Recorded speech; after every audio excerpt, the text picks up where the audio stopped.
And now we will get into this game, which is going to be Bracket P of the third round of the AirMech Face-Off tournament. And it will be between the tournament director, actually, Polarbearz in the pumpkin saucer on the left side, the green player, and sorry, and the blue player on the right side. It will be ChromeHD in the classic striker. Both going for bottom, apparently. Didn't work for Rex last time to go for bottom, but I guess this time both players went for bottom. The timing that last game was really crazy. So now Polarbearz is able to actually finish off a couple of things just by himself, and only has Gemini in queue right now. Hasn't brought anything out of queue. ChromeHD does have a few tanks out, and now does have a supplementary patcher. Going to do a little bit of scouting. No.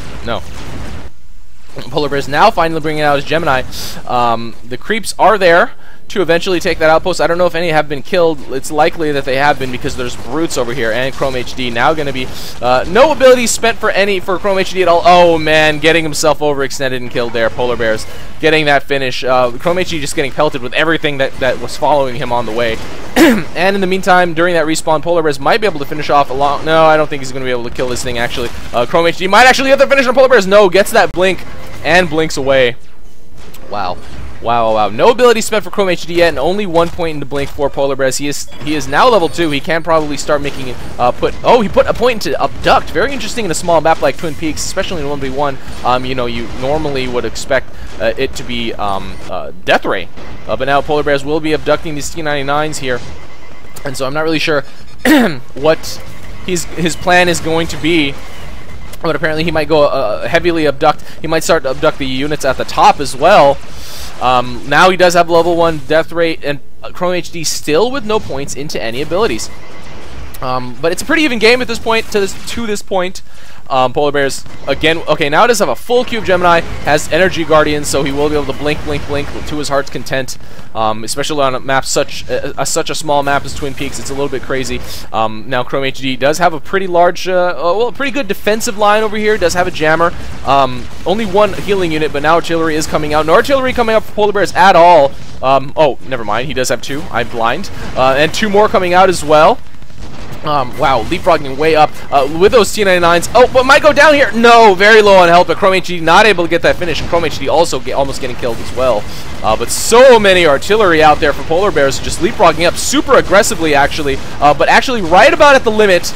Oh, but does get himself killed. I'm not really sure what that was about. And ChromeHD gets himself killed as well.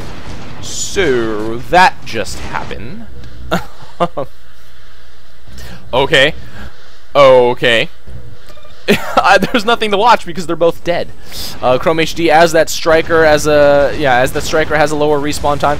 I think, why does striker have the lowest respawn time? Is that just to help newbies? I don't know. Either way, Polarbearz might be able to finish off this Longhorn that was really low on health. Actually does get it finished off, and ChromeHD losing 2 tanks, but actually killing off a good amount of units himself. It's 23 to 17, so the unit difference is not that dramatic. Polarbearz now just okay. Oh man, that's dangerous. Will he be able to get away? Yes, he is able to get away. Does not stick around at that outpost. Does move on to the next one because yeah, focus fire is a thing. It definitely is a thing. Even in 1v1, it can happen. And ChromeHD is a Lexi striker, so yes, definitely very, very dangerous play. But ChromeHD and Polarbearz now engaged in quite a heavy artillery war. Polar moving his stuff around. ChromeHD does have his Archie on the socket. Oh, and Polar does as well, but it's not pointed in a good direction. It's pointed down into the right. Polarbearz, oh, does go down. Oh, ChromeHD's using fine Longhorn. Are you serious? Is that for real? Okay, either way, Polarbearz has a lot of money spent in abilities, whereas ChromeHD has none. I don't think I've seen Polar use that the debuff ability yet, but ChromeHD now trying to leapfrog his Longhorn up. It's actually very, very even at this point. Polarbearz needs to come back to the fight. Does have a couple of ratchets coming out, and oh boy. Yeah, no. Just a lot of micro, but ChromeHD actually winning this fight, getting a lot closer to Polarbearz, Polarbearz left side than Polarbearz is moving toward the right. Actually, Polarbearz is pulled back. But the thing is, the farther you are from your outpost, the harder it is to sustain the fight. This tank, whatever it was, I think it was a Seeker, I'm not really sure, but it did go down. But yeah, the further you are, the harder it is to maintain. You're not as close to your outpost to actually, to heal up your units and all that stuff. And now ChromeHD himself getting pulled back, or pulling back, and Polarbearz, oh man, he might actually go down here.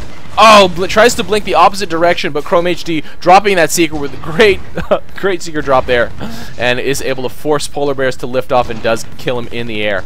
Yeah, really, really dangerous. Lexi Striker, just super OP. Now ChromeHD is at a unit advantage. It's 27 and 25. Polarbearz is still respawning. And ChromeHD with quite a lot of units out on the field. Great spread of artillery. However, Polarbearz still does have well, does he have a jammer out on the field? No, he does not. He does not. He does not have a jammer out on the field. Oh, yeah, he does, but where is it? Where is it? Is it like hidden or something? I can't even see it. I can't even see it. I can't even see it. Okay, that's a sign of a good jammer placement. I don't know where the hell he put it. Oh, right here. Man, it's hidden in the bunker. I couldn't see it for some reason. I'm just but either way, ChromeHD with, let's see, he has 3 artillery out as opposed to Polar's 3 as well. It's a very, very even fight right now, 33 to 31. You know, the unit count, the upkeep values, just going back and forth and back and forth. And at this point, it does look like Polarbearz. The funny thing is, typically in these fights, it's usually whoever spams the most artillery wins. I mean, you can't really. You know, the principle goes that you know, if you have more artillery, you have less tanks, you have less AA and all that stuff. So, you know, use the disadvantages that your opponent actually. Oh, and Polarbearz again going down. ChromeHD with great aim. But yeah, use the disadvantages that your opponent creates for himself. So if they have a lot of artillery, focus on less artillery, focus on more tanks, and you can actually push him. But you know, with the massive defender's advantage, that will probably never go away just due to the nature of approaching units. Yeah, I don't really see that being that big of a deal. I mean, it does happen. It does happen that you have a little bit of artillery down, or you have too much artillery down, and you know you can't handle it. Oh, now Polarbearz getting a little bit. Oh, I'm not really sure what the hell the goal was there. Dropping Mori's back here. I know they're cheap, but I'm not really sure what the point is. I guess to distract the tank fire, but the tanks aren't actually shooting anyway. Right now it's the Archies just wailing down on Polarbearz units, and I would like to see him, instead of throwing away these Mortys. God, this must be some you know, different level of meta play here. I'm not really sure what the point is right there. But yeah, you know, more artillery would definitely be better at this point. ChromeHD with 4 Archies down on the field, whereas opposed to Polar has 5 with 1 more coming out on the field. But ChromeHD with this great unit line right here really needs to support with more Patchers. Typically in an artillery war you see Ratchets, just because Patchers die so fast to splash damage, and Polar actually almost overextending himself once again. And now with more Mortys, I mean, what is this doing?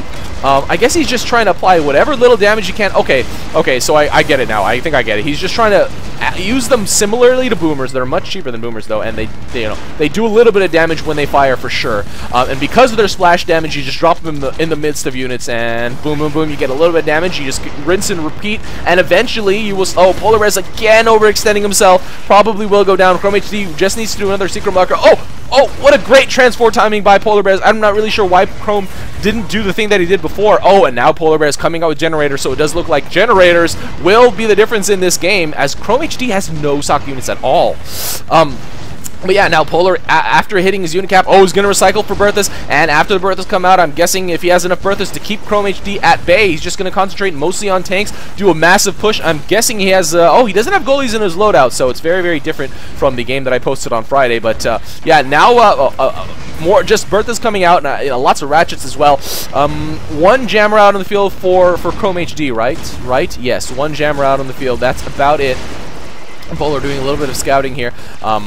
ChromeHD just trying to focus Polar as much as he possibly can in the air, but Polar's not going to actually fall for that. I think with that blink, very, very, very powerful ability, and does go back to his fort to actually recharge. ChromeHD firing nothing. It's really, really hard to see. I mean, you only have limited vision on your minimap, you know, and you just fire kind of into the wind to see if you can hit something, especially in 3v3s. God, those 3v3s on Simple before were just ridiculous. Like, you stick your neck out a little bit and there's 3 firing and you just die. It's just crazy.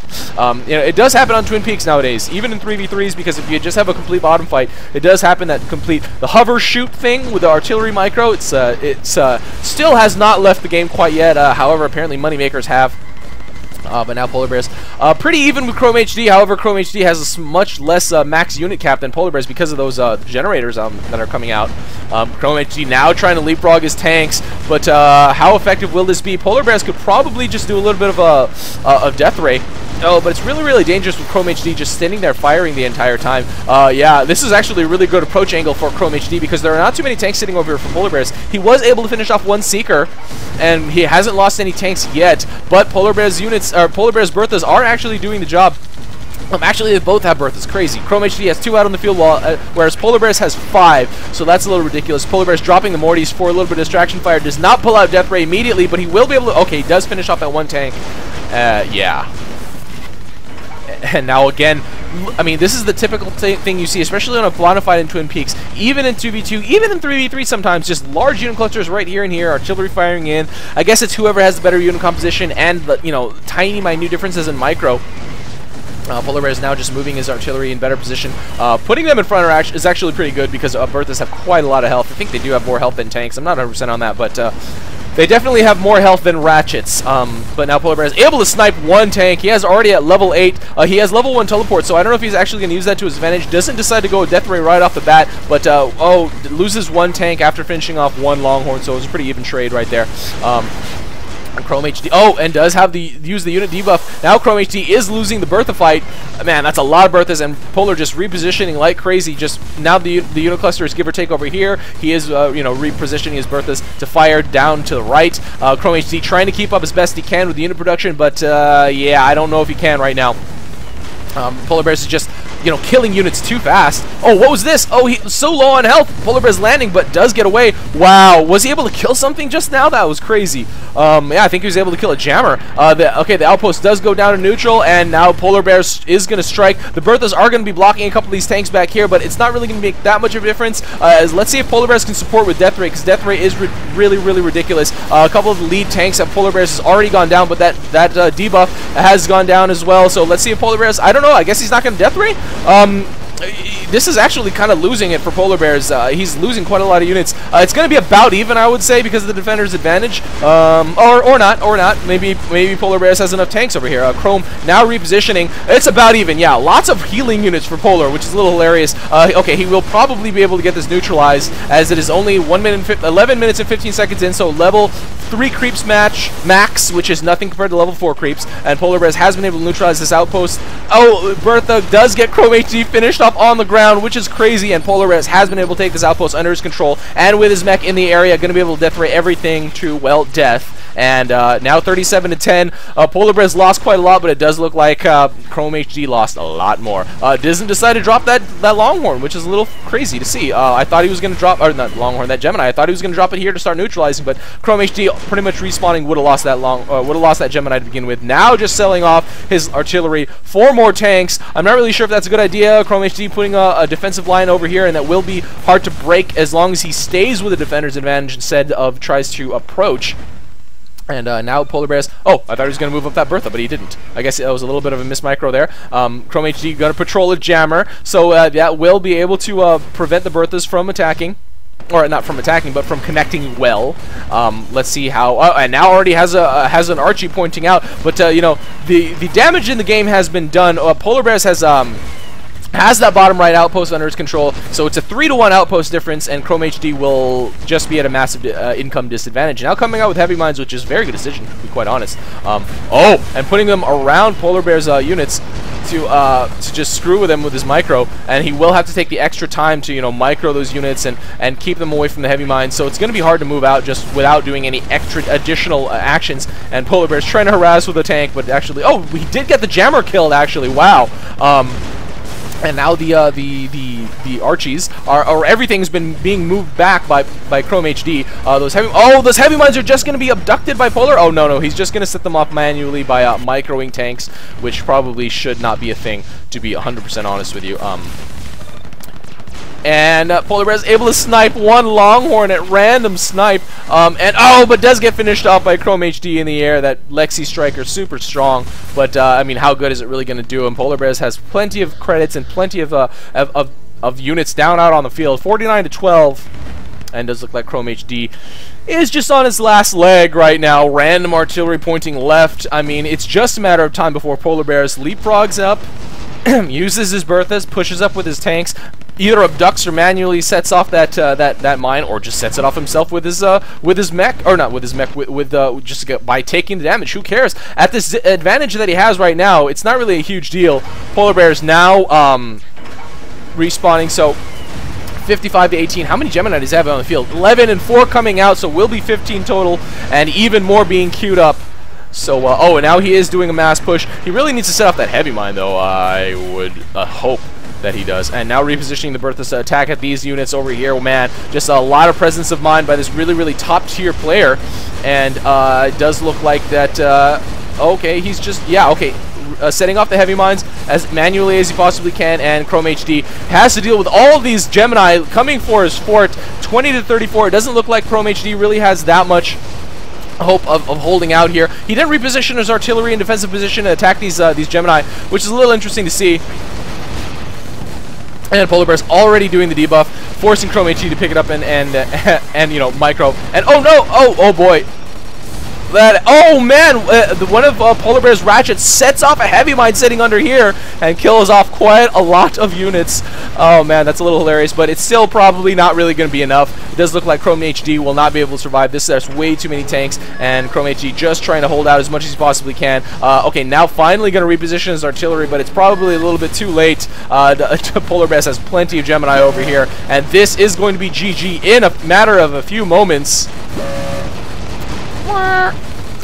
The red screen border flashing right there, and Polarbearz able to win this bracket P of round 3 of the AirMech Face-Off tournament. It was very, very even at the bottom. At first, I thought ChromeHD actually had it, killing Polarbearz like 4 times. I mean, yeah, let's see. Okay, 3. So he did get 3 kills on Polarbearz. I thought that he had it. I was like, oh man, that's crazy. That's a surprise. I didn't think that I didn't think that he could beat Polar.